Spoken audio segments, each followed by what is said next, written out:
السلام علیکم۔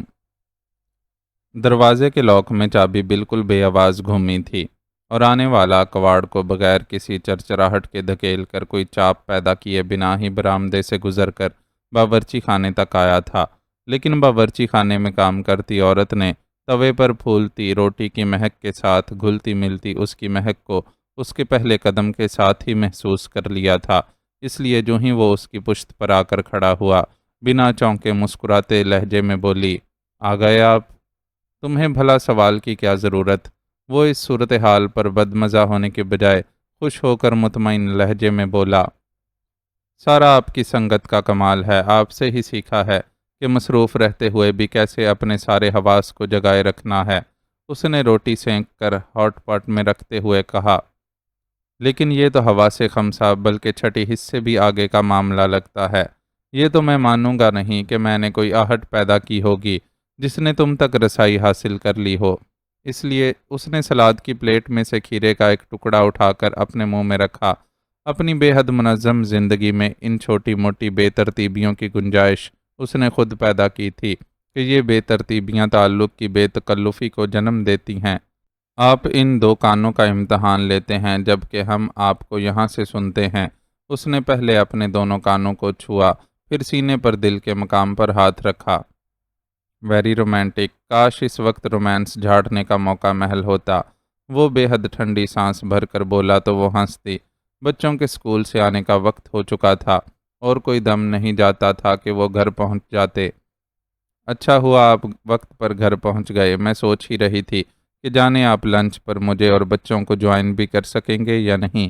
تیزی سے کچن کاؤنٹر صاف کرتے ہوئے وہ اس سے گفتگو بھی کرتی جا رہی تھی۔ "سوری یار، آج میں تم لوگوں کے ساتھ لنچ نہیں کر سکوں گا۔" "وہ کیوں؟ کیا دوبارہ کہیں جانا ہے؟" وہ اس کا جواب سن کر چونکی اور حرکت کرتے ہاتھ خود بخود ہی رک گئے۔ "کہیں نہیں جانا، میرے ساتھ ایک مہمان ہے، اسے باہر والی بیٹھک میں بٹھا کر آیا ہوں، اور چونکہ کھانے کا وقت ہے تو ظاہر ہے کھانا اسی کے ساتھ کھاؤں گا۔ تم ٹرے تیار کر دو۔" اس نے اطلاع دینے کے ساتھ ساتھ ہدایت بھی دی تو وہ ہاتھ روک کر اس کی طرف دیکھنے لگی۔ "کیا کوئی خاص معاملہ ہے؟ آج آپ کی روانگی بھی بغیر کسی پروگرام کے ہوئی ہے، اور اب یہ بغیر پیشگی اطلاع کے آنے والا مہمان۔" "تفصیلات بعد میں فرصت سے بتاؤں گا، پہلے تم وہ کر دو جو کہا ہے۔" اس کے انداز سے ظاہر تھا کہ فی الحال کچھ نہیں بتائے گا، اس لیے اس نے مزید اصرار نہیں کیا اور وہی کرنے لگی جو اس نے کرنے کو کہا تھا۔ ابھی ٹرے تیار نہیں ہوئی تھی کہ بچے گھر پہنچ گئے۔ ماں باپ سے دعا سلام کر کے وہ حسب معمول اپنے کمرے کا رخ کرتے، اس سے پہلے ہی اس نے انہیں مہمان کی موجودگی اور اس کے ساتھ کھانا کھانے کی اطلاع دیتے ہوئے آج لنچ پر ساتھ دینے سے معذرت کر لی۔ "اٹس اوکے بابا۔" انہوں نے سلجھے ہوئے لہجے میں جواب دیا اور اپنے کمرے میں چلے گئے۔ اس دوران وہ ٹرے تیار کر چکی تھی۔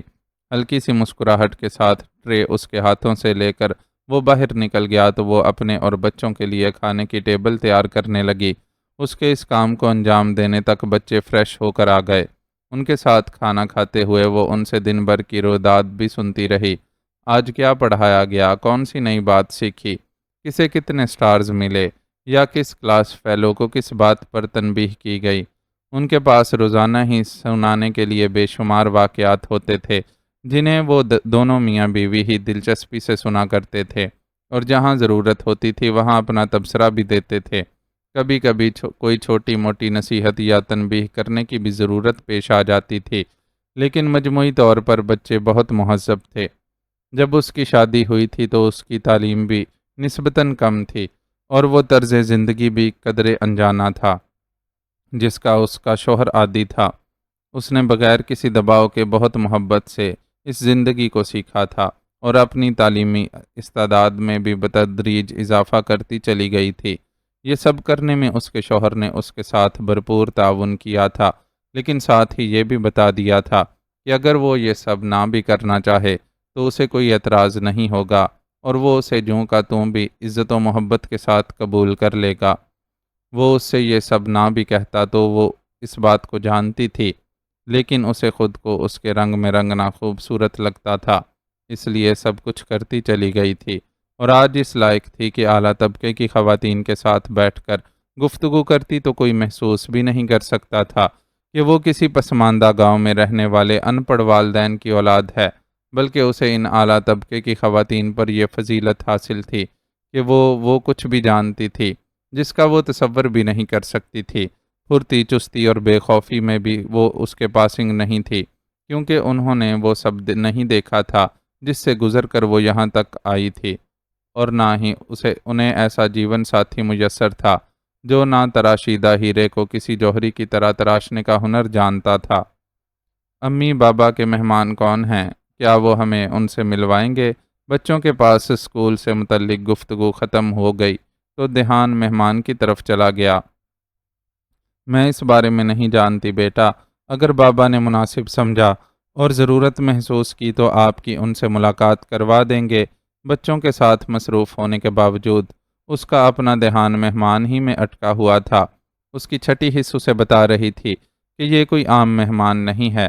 اسے یہ بھی معلوم تھا کہ اس کا شوہر بظاہر سب معاملات سے الگ ہونے کے باوجود اس چور کی طرح اپنے مقصد سے جڑا ہوا ہے، جو چوری سے تو جاتا ہے لیکن ہیرا پھیری سے نہیں۔ اپنی اس ہیرا پھیری کی عادت کی وجہ سے وہ ظاہری ریٹائرمنٹ کی زندگی گزارتے گزارتے بھی کئی ایک خطرناک کاموں میں حصہ لے چکا تھا، اور 2-3 بار تو اس نے بھی اس کے ساتھ عملی طور پر حصہ لیا تھا۔ ایسے ہر مشن کے بعد وہ پوری دلجمی سے کہتا تھا کہ سپاہی ریٹائر ہو بھی جائے تو آن ڈیوٹی ہی ہوتا ہے اور وطن کی پکار پر لبیک کہے بغیر نہیں رہ سکتا۔ اس نے اس کی اس بات سے کبھی اختلاف نہیں کیا تھا، نہ کبھی کرنے کا ارادہ رکھتی تھی، اس لیے اسے معلوم تھا کہ اس کی چھٹی حص غلط اشارے نہیں دے رہی تھی، اور آنے والا مہمان اپنے سنگ کوئی ہنگامہ لے کر آیا تھا۔ میں نے اندر آتے ہوئے بیٹھک کی کھڑکی سے مہمان کی جھلک دیکھی تھی۔ ان کی بہت بڑی بڑی اور زبردست مونچھیں تھیں۔ بابا نے اگر ان سے ہماری ملاقات کروائی تو میں ان سے ان کی اتنی شاندار مونچھوں کا راز ضرور پوچھوں گا۔ یہ چھوٹا حسیب تھا جو ماں کی سوچوں سے بے فکر اپنا پروگرام بتا رہا تھا۔ اس نے حسیب کو محبت پاش نظروں سے دیکھا، پھر دونوں بچوں کو کھانا جلدی ختم کرنے کی نصیحت کرنے لگی تاکہ معمول کے مطابق ظہر کی نماز ادا کر کے کچھ دیر آرام کر سکیں۔ شام کے اوقات میں انہیں ہوم ورک اور سپورٹس دونوں کو مینج کرنا ہوتا تھا۔ بچے اس کی تنبیہ کے بعد جلد ہی کھانا ختم کر کے اپنے کمرے میں چلے گئے۔ وہ بھی اپنے معمولات سے فارغ ہو کر ذرا سا سستانے کے لیے لیٹی تو وہ چلا گیا آپ کا مہمان۔ اس کی کوشش تھی کہ بہت زیادہ متجسس محسوس نہ ہو، اس لیے موبائل اٹھا کر بے وجہ سکرولنگ کرتے ہوئے بظاہر بے نیازی سے سوال کیا۔ نہیں، اب وہ یہیں رہے گا۔ جواب نہیں، دھماکہ تھا جس نے اسے گھنگ کر دیا۔ ان کے ساتھ گھر کے افراد کے سوا کبھی کوئی مستقلاً نہیں رہا تھا، یہاں تک کہ ملازمین بھی نہیں۔ گھر کے عام کام کاج میں مدد کرنے والوں سے لے کر مالی تک سب ہی جز وقتی کام کرنے والے تھے، یہاں تک کہ چوکیدار کی جگہ بھی خودکار حفاظتی نظام اور اپنی ذات پر انحصار کیا جاتا تھا۔ لیکن کیوں؟ مشکل سے سوال اس کے ہونٹوں سے نکلا۔ یہ پوچھنے سے پہلے یہ پوچھو کہ آخر وہ ہے کون جسے میں اپنے ساتھ رکھنے پر اتنے آرام سے تیار ہو گیا ہوں؟ وہ گویا اس کی حالت سے حز اٹھا رہا تھا۔ کون ہے وہ؟ اس کا دل بلا وجہ ہی دھڑکا۔ جواب میں اس نے اسے ایک نام بتایا، خان۔ سچ مچ خان آیا ہے آپ کے ساتھ؟ نام جان کر وہ پرجوش ہو گئی۔ زمانہ گزر گیا تھا، ماضی سے تعلق رکھنے والی جانی پہچانی شکلوں کو دیکھے۔ کیسے ملا وہ آپ کو؟ کیا اچانک ہی سامنا ہو گیا؟ اچانک سامنا نہیں ہوا، میں نے خود اس سے ملنے کی خواہش ظاہر کی تھی۔ جواب معنی خیز تھا۔ لیکن کیوں؟ کیا آپ نے اس سے اپنا تعارف کروایا تھا؟ جوش میں وہ معمول سے زیادہ سوالات کر رہی تھی، ورنہ یہ بات اسے بھی معلوم تھی کہ ضرورت کی ہر بات وہ خود اسے بتائے گا۔ تعارف کی ضرورت نہیں تھی، اور رہی کیوں کی بات تو اس کا جواب ذرا تفصیلی ہے۔ وہ بے حد سنجیدہ محسوس ہو رہا تھا۔ اس نے آپ کو پہچانا نہیں؟ تجسس اور جوش انسان کو بچہ بنا دیتے ہیں، وہ بھی بنی ہوئی تھی۔ وہ پہلے نہیں پہچان سکا تھا تو اتنے برسوں بعد کیسے پہچان جاتا؟ اب تو میں اور بھی زیادہ تبدیل ہو چکا ہوں، لیکن مجھے تو پہچان لے گا۔ اس نے خدشہ ظاہر کیا۔ میں نے اسے بتا دیا ہے کہ میری بیوی پردہ کرتی ہے، اس لیے اسے احتیاط کرنی ہوگی اور خود کو گھر کے بیرونی حصے تک ہی محدود رکھنا ہوگا۔ وہ وزے دار آدمی ہے، اس لیے مجھے معلوم ہے ہر ممکن احتیاط کرے گا۔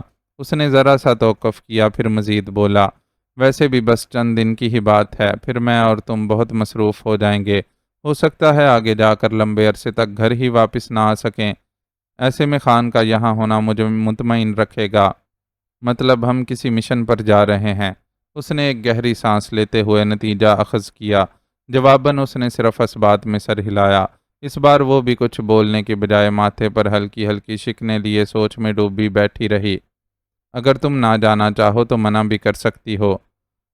لیکن میں کیوں جانا نہیں چاہوں گی؟ وہ اس پیشکش پر حیران ہوئی۔ میں نے سوچا شاید بچوں کی وجہ سے، بچوں کے لیے جس نے آج تک اچھا انتظام کیا ہے، آگے بھی وہ سب سنبھال لے گا۔ بچے مجھے عزیز ضرور ہیں، لیکن میں خود کو ان کی یا ان کو خود کی کمزوری نہیں بنانا چاہتی۔ اللہ نے چاہا تو ہمارے پیچھے بھی ان کی اچھی دیکھ بھال ہو جائے گی۔ وہ درمیان میں ہی اس کی بات کاٹ گئی۔ میرے ذہن میں بھی یہ بات تھی، اس لیے اس حوالے سے بھی کچھ نہ کچھ بندوبست کر آیا ہوں۔ کل ایک خاتون یہاں آئیں گی، تم انہیں ضروری ہدایات دے دینا۔ اچھا ہے ہماری روانگی سے قبل ان کی ٹریننگ اور بچوں سے اٹیچمنٹ ہو جائے، دونوں ہو جائیں، تاکہ بچے زیادہ ڈسٹرب نہ ہوں۔ اس کا ہر ایک شے پر دھیان تھا۔ مشن کے متعلق کوئی تفصیل؟ آہستہ آہستہ دوران تربیت بریفنگ ملتی رہے گی۔ تم اس بارے میں زیادہ فکر کرنے کے بجائے بچوں کی ذہن سازی پر توجہ دو۔ ہماری دوری ان کے لیے صدمہ نہیں بننی چاہیے۔ وہ بچوں کی طرف سے فکر مند تھا۔ میں انہیں سمجھا دوں گی، بلکہ پہلے بھی باتوں باتوں میں کئی بار باور کروا چکی ہوں کہ ہو سکتا ہے کہ کبھی مجھے اور تمہارے بابا کو اعلیٰ تعلیم کے لیے ملک سے باہر جانا پڑ جائے تو تم لوگ اداس نہیں ہونا اور ہماری کامیابی کی دعا کرنا۔ وہ بے حد اعتماد کا مظاہرہ کر رہی تھی، لیکن اندر سے جانتی تھی کہ سب سے مشکل مرحلہ بچوں کو چھوڑ کر جانے کا ہی ہے۔ مشکلیں ان کا اور وہ مشکلوں کا انتخاب کرتے ہی رہتے تھے۔ سجل نے اپنے سامنے موجود ایک ایک چہرے کو غور سے دیکھا۔ ماں، باپ، نیلی اور نیلی کی گود میں موجود اس کا اکلوتا لخت جگر اعظم شاہ۔ سب کے چہروں سے پھسلتی اس کی نظریں اعظم کے چہرے پر پڑیں تو جم سی گئیں۔ اس لیے نہیں کہ وہ ان سب چہروں میں اس کو سب سے پیارا تھا، بلکہ اس لیے کہ یہ واحد چہرہ تھا جس پر مسکراہٹ کے ساتھ ساتھ بے فکری کے رنگ پھیلے تھے۔ موت کے خوف سے سفید پڑے چہروں کے درمیان زندگی کے رنگوں سے رنگا یہ چہرہ امید کا استعارہ تھا۔ اسے مجھے دو۔ اس نے اپنا واحد حرکت کرنے والا ہاتھ آگے بڑھا کر نیلی سے اعظم کو مانگا۔ نیلی نے بے حد احتیاط سے اعظم کو اس کے حوالے کیا اور مزید احتیاط برتتے ہوئے بیڈ کے قریب ہی کھڑی رہی کہ کہیں وہ شرارت اور اچھل کود میں سجل کے قابو سے باہر ہو کر نیچے نہ گر جائے۔ اعظم، مما کو ایک پاری کرو۔ بیٹے کو گود میں لے کر اس نے پہلے اسے ایک بوسہ دیا، پھر اس سے فرمائش کی۔ اعظم کی اس مختصر عرصے میں اس سے کئی ملاقاتیں کروائی گئی تھیں، اس لیے اب وہ نہ صرف اسے پہچاننے لگا تھا بلکہ بہت تیزی سے قریب بھی ہوا تھا۔ شاید ماں کی فطری کشش نے خود بخود ہی درمیانی عرصے کا خلا دور کر دیا تھا۔ اب بھی سجل کی فرمائش پر اس نے جھٹ اس کے رخسار پر بوسہ دیا اور اپنی توتلی زبان میں کچھ کہنے لگا۔ اس زندگی میں لاکھ درد سہی، پھر بھی یہ خوبصورت ہے کیونکہ اس میں تم ہو۔ سجل نے اس کے چہرے کو نظروں میں سموتے نم پلکوں اور مسکراتے لبوں کے ساتھ سوچا۔ اس کی سوچ کا عکس اس کے چہرے پر اتنا واضح تھا کہ درد سکینہ شاہ کے لیے ناقابل برداشت ہو گیا اور لبوں سے ایک دبی دبی سی سسکاری نکلی۔ فوراً ہی عالم کا ہاتھ دلاسا دینے کے لیے ان کے شانے پر آیا، جبکہ صداقت شاہ نے ان کا ہاتھ اپنے ہاتھ میں دبا کر ایک خاموش تنبیہ کی۔ ان کی بیٹی زندگی کی جنگ لڑنے جا رہی تھی اور وہ چاہتے تھے کہ اس کے پاس زادِ راہ کے طور پر صرف اور صرف ہمت و حوصلہ ہو۔ وہ آنسوؤں کو درمیان میں لا کر اس کی امید کو کم نہیں کرنا چاہتے تھے۔ میں اعظم سے صرف ایک طرف پیار لے کر جا رہی ہوں اماں سائیں، دوسرے گال پر اس وقت پیار لوں گی جب آپریشن کے بعد آنکھیں کھول کر اس کا چہرہ دیکھوں گی۔ اس نے سکینہ شاہ کی دبی دبی سسکی سن لی تھی اور اب انہیں بڑی حوصلہ دیتی نگاہوں سے دیکھتی دل میں امید جگا رہی تھی۔ کیوں نہیں دھیرانی، رب سائیں کے حکم سے تیری یہ چاہ ضرور پوری ہوگی۔ سکینہ شاہ کو اپنی آواز کی براہٹ پر قابو پا کر اسے جواب دینے میں خاصی مشکل پیش آئی تھی۔ حقیقت یہ تھی کہ جب سے انہیں اس کی بیماری کی نوعیت اور ڈاکٹرز کے خدشات کا علم ہوا تھا، وہ مسلسل روتی رہی تھی۔ ان کی طبیعت بھی کافی بگڑ گئی تھی، لیکن پھر صداقت شاہ نے انہیں باور کروا دیا تھا کہ اگر وہ اسی طرح کے رویے کا مظاہرہ کرتی رہیں تو وہ انہیں واپس پاکستان بھجوا دیں گے، اور ظاہر ہے اس صورت میں وہ سجل سے دور ہو جاتی، اس لیے خاصی حد تک اپنے اعصاب پر قابو پا لیا تھا۔ کاش مومل بھی یہاں ہوتی، اسے اس وقت چھوٹی بہن کی کمی بہت محسوس ہوئی۔ سمجھو یہی ہے، لو اس سے بات کر لو۔ اپنے سیل فون پر مسلسل مصروف عالم نے فون کی سکرین اس کے سامنے کی تو وہ مومل کا چہرہ نظروں کے سامنے پا کر کھل اٹھی۔ مومل بھی باقی سب کی طرح اداس اور پریشان تھی، لیکن اس سے اپنے جذبات چھپائے ہلکے پھلکے لہجے میں باتیں کرتی رہی۔ چند منٹ کی اس ویڈیو کال میں اس نے دوبارہ سب کو ہنسنے پر بھی مجبور کر دیا۔ اس کال کا سب سے بڑا فائدہ یہ ہوا تھا کہ کمرے کا ماحول خاصا بدل گیا تھا اور تناؤ میں واضح کمی دیکھی جا رہی تھی۔ کال ختم ہونے کے بعد سب اس سے باری باری ملے اور بہت ساری دعائیں دیں۔ وہ حوصلے سے مسکراتی سب کا پیار اور دعائیں قبول کرتی رہی۔ یہ اس کا ہی حوصلہ تھا کہ جو فیصلہ سارے مل کر نہیں کر پا رہے تھے اس نے منٹوں میں کر لیا تھا، اور اس فیصلے کے نتیجے میں پروفیسر اینڈریو سے اپنا ٹیومر آپریٹ کروانے جا رہی تھی۔ میرے اعظم کا بہت خیال رکھیے گا ادا سائیں۔ جب عالم اس سے ملنے لگا تو اس کی آواز ذرا سی کانپی۔ بالکل بھی نہیں، یہ کام تمہیں خود کرنا ہوگا۔ ضبط کی کوشش میں عالم کی آنکھیں سرخ ہو گئیں۔ جو رب سائیں کی رضا، بوڑھے ماں باپ کے کمزور دلوں کا خیال کر کے اس نے خود کو مضبوط کر لیا تھا، لیکن مضبوط جوان بھائی کا سر پر رکھا ہاتھ اسے کمزور کرنے لگا تھا۔ رب سائیں ضرور ہم پر مہربانی کرے گا، عالم نے اسے یقین دلایا اور بے ساختہ گلے سے لگا لیا۔ سجل کی آنکھوں سے کئی آنسو نکل کر اس کے شانے پر گرے۔ صداقت شاہ اس لمحے سے پہلے سکینہ شاہ کو تھام کر کمرے سے باہر لے گئے تھے کہ ان کے لیے اب مزید ضبط سے کام لینا مشکل ہو گیا تھا۔ اعظم پریشان ہو رہا ہے۔ نیلی نے دھیرے سے ان دونوں کی توجہ مبذول کروائی تو وہ خود کو سنبھالنے لگے۔ پھر عالم نے بسورتے ہوئے اعظم کو گود میں لے کر چوما۔ میں اپنے ہیرو کو لے جا کر چاکلیٹس دلاتا ہوں، موڈ بالکل ٹھیک ہو جائے گا۔ چاکلیٹس بچوں کے لیے نقصان دہ ہوتی ہیں، نیلی نے اسے ٹوکا۔ کبھی کبھی کی بے احتیاطی چلتی ہے۔ وہ انسونی کرتا ہوا باہر نکل گیا۔ کچھ دیر بعد سجل کو آپریشن کے لیے لے جایا جانے والا تھا، اور وہ چاہتا تھا کہ جاتے جاتے وہ اپنے بیٹے کا خوش اور مسکراتا ہوا چہرہ دیکھ کر جائے۔ آپ بہت لکی ہیں کہ آپ کے مشکل وقت میں آپ کے سارے چاہنے والے آپ کے قریب ہیں۔ نیلی عالم کے اس انداز پر ہنسی اور سجل سے بولی، سب کہاں، کوئی ہے جو قریب نہیں۔ سجل کی آواز سرگوشی سے بلند نہیں تھی، لیکن نیلی چونک سی گئی، اور اس کی چھٹی حس نے اسے بتایا کہ وہ اس سے کچھ خاص بات کہنے جا رہی ہے۔ کون، کس کی بات کر رہی ہیں آپ؟ تجسس کے باوجود اس نے سوال کرنے میں دھیمے پن سے کام لیا۔ وہی جو زبان سے جتاتا نہیں ہے، لیکن جس کا اپنے لیے فکر مند ہونا مجھے ہمیشہ محسوس ہوتا ہے۔ تعلق گہرا ہو تو زبان سے جتانے کی ضرورت ہی کہاں پڑتی ہے۔ نیلی دل کے راگ کا شعور رکھتی تھی، اس لیے بہت تیزی سے اس کی بات سمجھ گئی۔ ٹھیک کہا تم نے، لیکن ایسا تعلق سامنے والے کو بہت مقروض کر دیتا ہے۔ میرا بھی بال بال قرض میں جکڑا ہوا ہے۔ کیا اس قرض کی ادائیگی کی کوئی سبیل نکالنا چاہتی ہیں؟ اس نے دنیا دیکھی تھی، کیسے نہ سمجھتی کہ سجل شاہ ایک ایسے موقع پر جبکہ موت اس سے چند قدموں کے فاصلے پر ہی کھڑی تھی کچھ بوجھ اتارنا چاہتی تھی۔ یہ اس تک پہنچا دینا۔ اعظم اب محفوظ ہاتھوں میں ہے، لیکن ان کو ابھی ایک لمبی جنگ لڑنی ہے۔ انہیں اس کی اعظم سے کہیں زیادہ ضرورت ہے۔ اس نے کپڑے میں لپٹا وہ طلسماتی پتھر نیلی کے حوالے کیا جو ایک ہندو جوگی نے معاذ کو دیا تھا، اور معاذ نے اعظم کی حفاظت کے خیال سے اپنی پرواہ نہ کرتے ہوئے اسے اعظم کے بازو پر باندھ دیا تھا۔ بس یہی پہنچانا ہے۔ نیلی کو کسی ادھورے پن کا احساس ہوا۔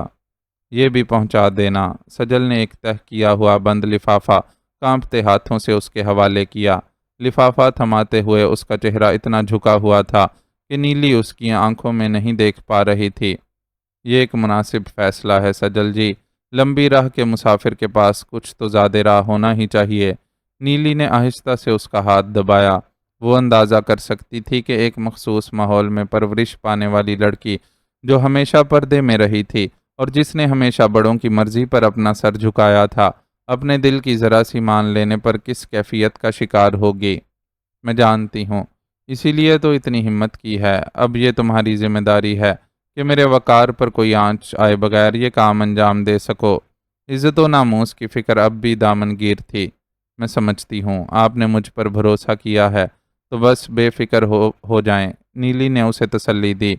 اس کے بعد ان کے درمیان اس موضوع پر مزید گفتگو نہیں ہوئی۔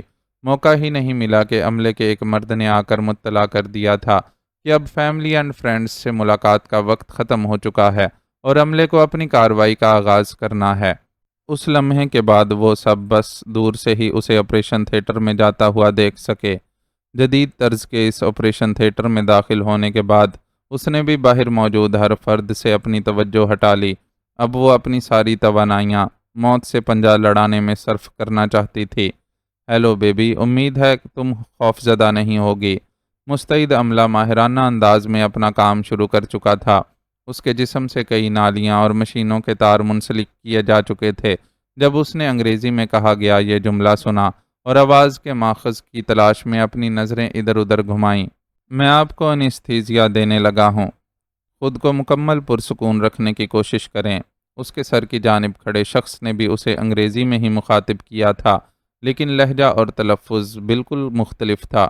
سنا ہے سکون صرف قبر میں ملتا ہے۔ یہ ہنستی ہوئی طنزیہ اور بے رحم آواز وہی پہلے والی تھی۔ اس بار بولنے والا اسے دکھائی بھی دے گیا۔ سرجنز کے مخصوص لباس میں، چہرے پر ماسک لگائے، وہ اپنے سفید براق بالوں کو مخصوص کیپ سے ڈھانپ رہا تھا۔ سجل کو ایسا لگا اس نے موت کے فرشتے کو مجسم دیکھ لیا ہو۔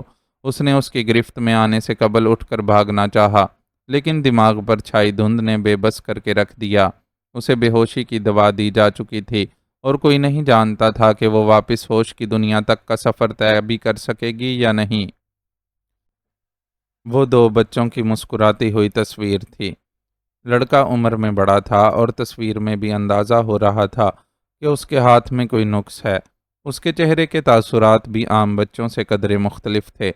دراصل وہ ذہنی طور پر پوری طرح نارمل نہیں تھا، لیکن اسے ایک اچھی زندگی دینے کی پوری کوشش کی گئی تھی، اور یہ کوشش اس کے صاف ستھرے لباس اور مسکراہٹ دونوں سے عیاں تھی۔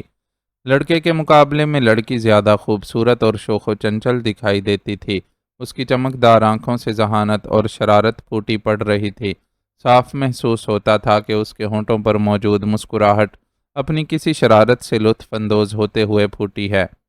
تم دونوں چند برس کے لیے ہی میرے آنگن میں پھول بن کر مہکے، لیکن آج بھی میرے روم میں تمہاری خوشبو بسی ہوئی ہے۔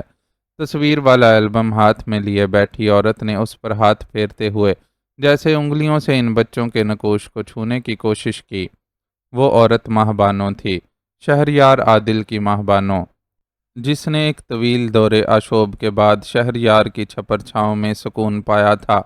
لیکن وہ شاید ان لوگوں میں سے تھی جنہیں خدا آزمائشوں کے لیے چن لیتا ہے۔ اس کی نئی آزمائش اس حادثے کی صورت آئی تھی جو اس سے مجاہد اور عائشہ دونوں کو چھین کر لے گیا تھا۔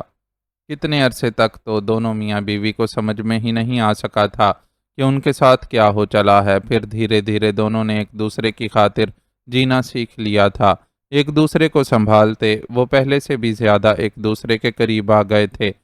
کچھ سہارا ان فلاحی کاموں کی مصروفیات نے دیا تھا جو انہوں نے شادی کے آغاز سے ہی اختیار کر لی تھیں۔ پھر ایک دن شہریار صہیب اور حسیب کو لے آیا تھا۔ ان دونوں بھائیوں نے اپنے والدین ایک حادثے میں کھو دیے تھے۔ یوں دو ادھورے خاندان مل کر ایک مکمل خاندان بن گئے تھے اور زندگی میں مسکراہٹیں لوٹ آئی تھیں۔ ان مسکراہٹوں کی گہرائی میں جو درد تھا اسے کوئی بھی نہیں چھیڑتا تھا، لیکن بعض اوقات درد کو خود بخود ابھر آنے کا موقع مل جاتا ہے۔ مشابرم خان کی آمد کے بعد یہی ہوا تھا۔ اس دن شہریار کے ساتھ دوپہر کے کھانے کے وقت گھر آنے والا شخص وہی مشابرم خان تھا جس نے شہریار کے ساتھ ہمیشہ وفا نبھائی تھی، لیکن اپنی بدلی ہوئی زندگی میں وہ اسے شامل نہیں کر سکا۔ اس کے نزدیک شہریار عادل مر چکا تھا۔ جیتے جی خود کو مار لینے کا یہ فیصلہ اس نے وطن کی محبت اور اوپر والوں کے مشورے کے تحت کیا تھا۔ اگر ایسا نہ کیا جاتا تو وہ جن مگر مچھوں کو ذکر پہنچا چکا تھا وہ اس کی بو سونگھتے ہوئے اس تک پہنچ جاتے اور اس کی زندگی کا سکون تہوبالا کر کے رکھ دیتے۔ ماموں ممانی جنہوں نے ہمیشہ شہریار کے لیے والدین کا کردار ادا کیا تھا، جب تک زندہ رہے خود ہی خاموشی سے آ کر ان لوگوں سے مل جاتے تھے مجاہد اور عائشہ میں ان کی جان تھی، خصوصاً عائشہ تو زیادہ ہی لاڈلی تھی۔ ماموں بچوں والے حادثے سے پہلے دنیا سے چلے گئے تھے، اور ماموں کے بعد ویسے ہی تنہا پڑ جانے والی ممانی نے اس غم کو ایسے سینے سے لگایا تھا کہ 10 دن بھی مشکل ہی سے جی سکی تھیں۔ جب تک وہ دونوں زندہ تھے، شہریار اور اس کی عدم موجودگی میں بچوں کے پاس رہنے آ جاتے تھے۔ صہیب اور حسیب کی آمد کے بعد سے یہ پہلا موقع تھا کہ شہریار کسی مشن پر ماہبانوں کو اپنے ساتھ لے جا رہا تھا، اور اس موقع پر مشابرم خان کو یہاں لا کر اس نے اہتمام کر لیا تھا کہ بچوں کے پاس کوئی اپنا موجود رہے۔ بچے اتنے ناسمجھ نہیں تھے کہ انہیں اپنے والدین یاد نہ ہوتے۔ ان دونوں نے بھی ایسی کوئی کوشش نہیں کی تھی کہ وہ اپنے والدین کو بھول جائیں۔ وہ بس اس درد اور احساس محرومی کو دور کرنے کی کوشش کرتے رہے تھے جس سے یتیم ہو جانے والے بچے گزرتے ہیں۔ صہیب اور حسیب کی پراعتماد اور نکھری ہوئی شخصیت گواہ تھی کہ وہ اپنی اس کوشش میں کامیاب رہے ہیں۔ ان کا ان بچوں سے لگاؤ کسی صورت اپنے سگے بچوں سے کم نہیں تھا، اور اب جب کہ بچوں سے نامعلوم مدت کے لیے بچھڑنے کا وقت آیا تھا تو ماں بانو ویسے ہی پریشان اور اداس تھی جیسے کوئی بھی ماں اپنے بچوں سے دور ہونے پر ہوتی ہے۔ اس اداسی کے زیر اثر ہی وہ آج بہت دنوں بعد مجاہد اور عائشہ کی تصویریں نکال کر بیٹھ گئی تھی۔ ہم اندر آ جائیں امی؟ دروازے پر ہونے والی دستک کے ساتھ سنائی دینے والی حسیب کی آواز نے اسے سوچوں سے نکالا۔ بالکل آ جاؤ بیٹا، اس نے جلدی سے آنکھوں کی نمی صاف کر کے انہیں جواب دیا، لیکن ایلبم ہاتھ سے نہیں رکھا۔ بچے اس کی طرف سے اجازت پاتے ہی نیم وا دروازے کو دھکیل کر اندر آ گئے۔ ان کی تربیت اس انداز میں کی گئی تھی کہ چاہے دروازہ کھلا ہوا بھی ہو تو وہ بلا اجازت ان کی خوابگاہ میں داخل نہیں ہوتے تھے۔ آپ مجاہد اور عائشہ کی تصویریں دیکھ رہی تھیں۔ صہیب نے اندر آتے ہی اس کے ہاتھ میں موجود ایلبم کو نوٹس کر لیا۔ ہاں، سامان کی پیکنگ کرتے ہوئے ایلبم ہاتھ میں آ گیا تو دیکھنے لگی۔ اس نے سرسری لہجے میں جواب دیا اور اپنے قریب ان دونوں کے بیٹھنے کے لیے جگہ بنائی۔ وہ دونوں دسیوں بار اس ایلبم کو دیکھ چکے تھے، لیکن ہر بار اسی ذوق و شوق سے دیکھتے تھے۔ کون سی تصویر مجاہد اور عائشہ کی کون سی سالگرہ کے دن کی ہے، کس میں وہ کس مقام پر پکنک منانے گئے ہوئے ہیں، یا کون سی تصویر اسکول کے کس فنکشن پر لی گئی ہے، انہیں سب ازبر تھا۔ آپ یہ البم اپنے ساتھ لے کر جائیں گی امی؟ تصویریں دیکھتے دیکھتے اچانک حسیب نے پوچھا۔ نہیں، لیکن آپ کیوں پوچھ رہے ہیں؟ اس البم میں آپ کی اور بابا کی بھی تصویریں ہیں نا؟ جب آپ لوگ یہاں نہیں ہوں گے اور آپ کی زیادہ یاد آئے گی تو ہم یہ تصویریں دیکھ لیا کریں گے۔ اس نے نہایت معصومیت سے جواب دیا تو ماہبانوں نے بے اختیار اسے اپنے ساتھ لگاتے ہوئے اس کا ماتھا چوم لیا۔ آپ ہمارے جانے سے اداس ہو رہے ہو؟ جی، اس نے ایک لفظی جواب دیتے ہوئے ساتھ میں گردن بھی ہلائی۔ میں اور بابا بھی آپ لوگوں کو بہت مس کریں گے، لیکن کبھی کبھی بڑے مقاصد کے حصول کے لیے تھوڑی قربانی دینا پڑتی ہے، اور جو بہادر لوگ ہوتے ہیں نا، وہ قربانی دینے سے نہیں گھبراتے۔ میرے دونوں بیٹے تو بہت بہادر ہیں نا؟ جی، دونوں نے بیک وقت اس کی تائید کی۔ تو بس پھر بہادروں کی طرح ہنسی خوشی امی اور بابا کو رخصت کرنے کی تیاری کرو، اور مجھ سے وعدہ کرو کہ ہمارے پیچھے بھی اسی روٹین پر چلو گے جو میں نے سیٹ کی ہوئی ہے۔ نماز، ورزش، کھانا پینا اور پڑھائی، کسی بھی کام میں کوئی کوتاہی نہیں ہونی چاہیے۔ ہماری واپسی تک سائرہ آنٹی یہاں موجود رہیں گی اور ہر چیز پر چیک رکھیں گی۔ اس نے ان خاتون کا حوالہ دیا جنہیں ان کی عدم موجودگی میں یہاں رہنا تھا۔ شہریار نے اسے بتایا تھا کہ سائرہ کوئی عام گھریلو ملازمہ نہیں تھی، وہ ایک پڑھی لکھی اور تربیت یافتہ عورت تھی جو ہتھیار چلانا بھی جانتی تھی۔ مشابرم خان کی موجودگی کے باوجود ایسی خاتون کا انتظام کرنا شہریار کی محتاط طبیعت اور بچوں کے لیے بے حد فکر کی وجہ سے تھا۔ اگر انہیں جوڑی کی شکل میں جانے کی حاجت نہ ہوتی تو وہ ماہبانوں کو بچوں کے ساتھ چھوڑنا زیادہ مناسب سمجھتا۔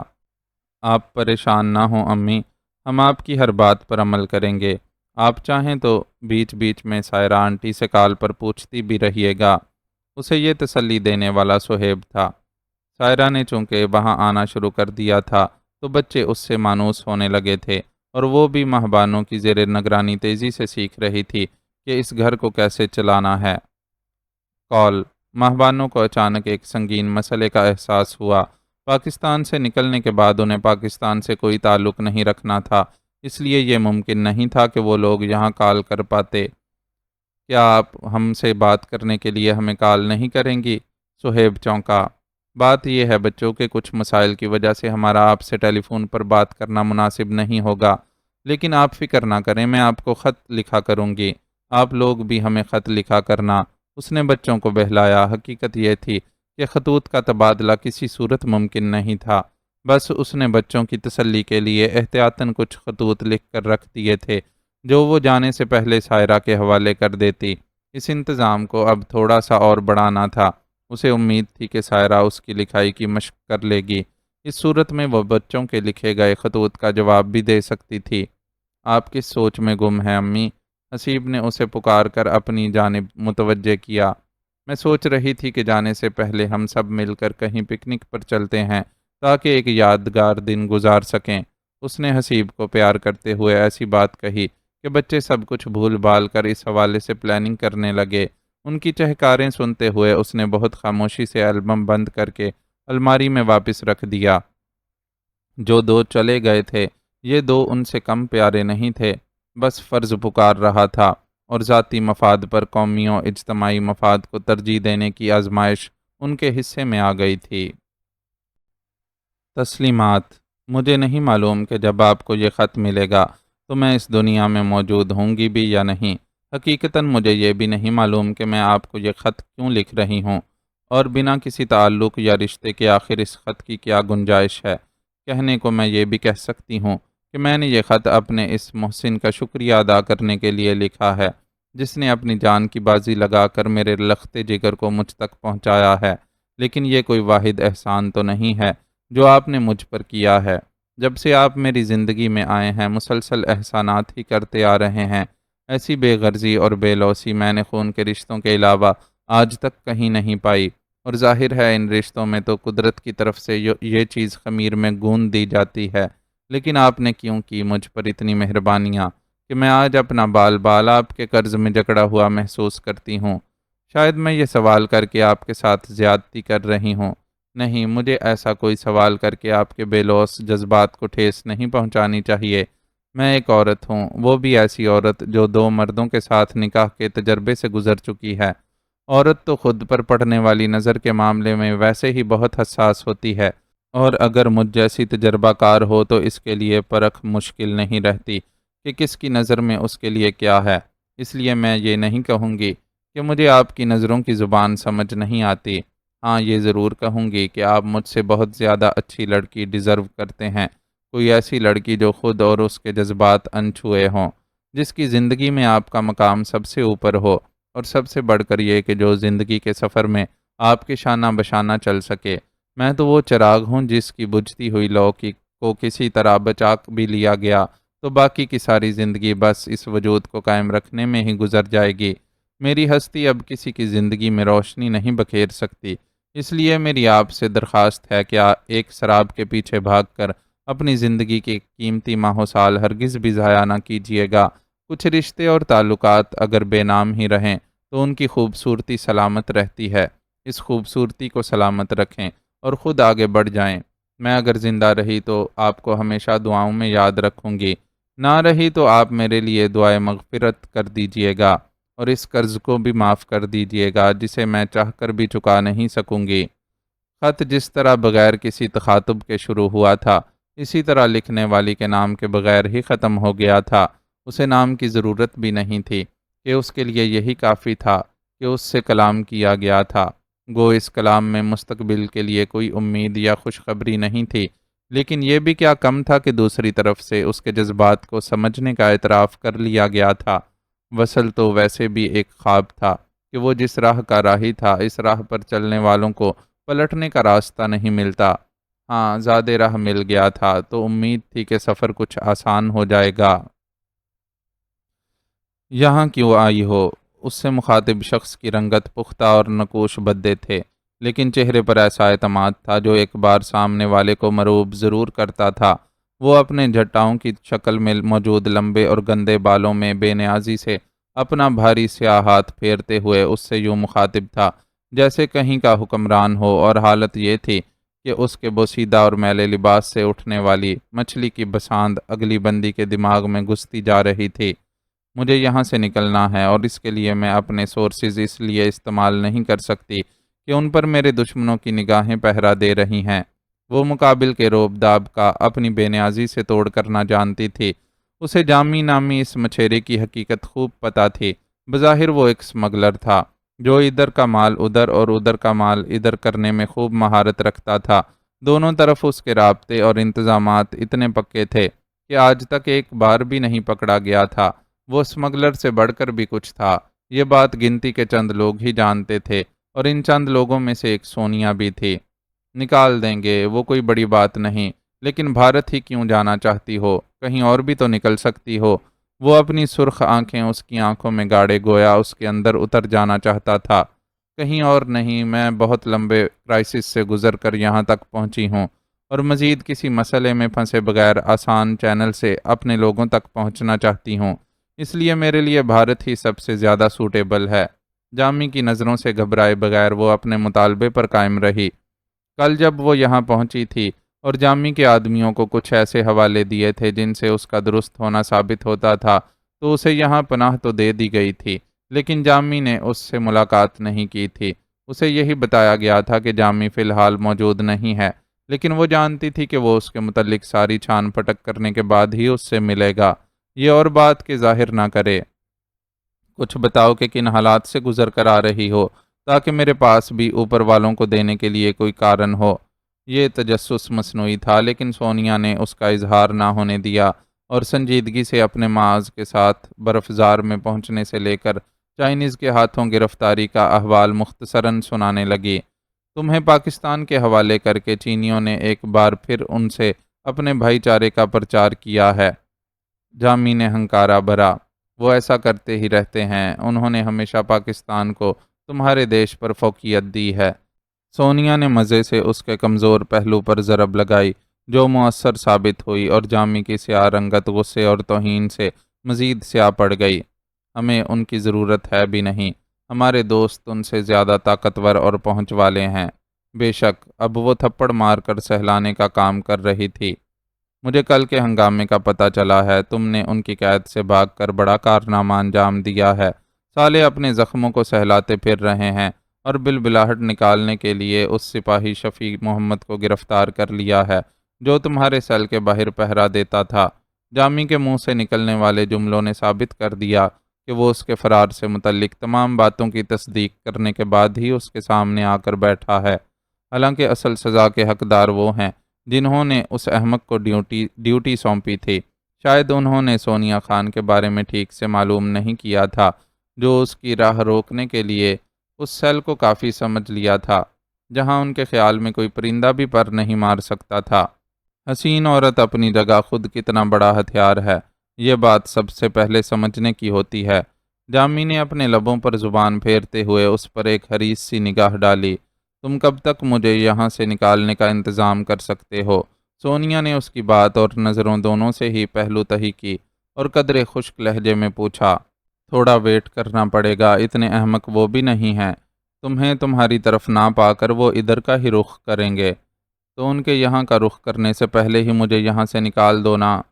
پاسبل نہیں ہے، 2 دن پہلے ہی ڈیلیوری کی ہے، اتنی جلدی دوبارہ پھیرا نہیں لگاتے ہیں، خرچہ بڑھ جاتا ہے اور رسک بھی۔ جامی کا لہجہ یکدم خشک ہو گیا، اس کے پاس صبر کرنے کے سوا کوئی چارہ نہیں تھا۔ تل ابیب تک کا سفر بہرحال یہیں سے شروع ہوتا تھا۔ تل ابیب، جس کی فضاؤں سے نکلے ایک عرصہ گزر گیا تھا، اسے پکار رہا تھا۔ عمار جھرنے کے شفاف پانی پر نظر ٹکائے وہ کہیں بہت دور نکلا ہوا تھا کہ ایک نسوانی آواز اسے ماحول میں واپس کھینچ لائی۔ اس نے گردن گھما کر پکارنے والی کی سمت دیکھا۔ اس کے سامنے پری وش کھڑی مسکرا رہی تھی۔ میں گھر پر گئی تھی، لیکن چچی جان نے بتایا کہ تم صبح صبح ہی گھر سے نکل چکے ہو۔ میں سمجھ گئی کہ تم یہاں ملو گے، کیونکہ ابھی بازار کھلنے کا وقت تو ہوا نہیں ہے کہ تم دکان پر جا چکے ہوتے۔ وہ اپنے مخصوص انداز میں بولتی ہوئی اس سے کچھ فاصلے پر پڑے ایک بڑے سے پتھر پر بیٹھ گئی۔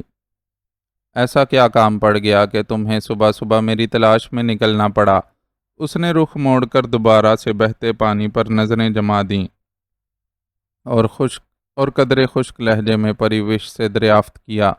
اس لڑکی کی آنکھوں کی چمک اور شوخ مسکراہٹ میں کچھ ایسا تھا جو اول دن سے اسے اس سے محتاط رہنے پر اکساتا تھا، لیکن اس کے لیے اس کا گریز جیسے کوئی معنی ہی نہیں رکھتا تھا، اور ہر بار اس سے یوں بے تکلفی سے پیش آتی تھی جیسے وہ اس کا ہمجولی ہو۔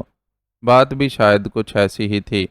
اس نے آغا گل اور زرمینہ بی بی سے جتنے قصے سنے تھے، ان سے یہ بات واضح تھی کہ بچپن ہی سے دونوں بہنوں کا ان کے گھر بہت زیادہ آنا جانا تھا۔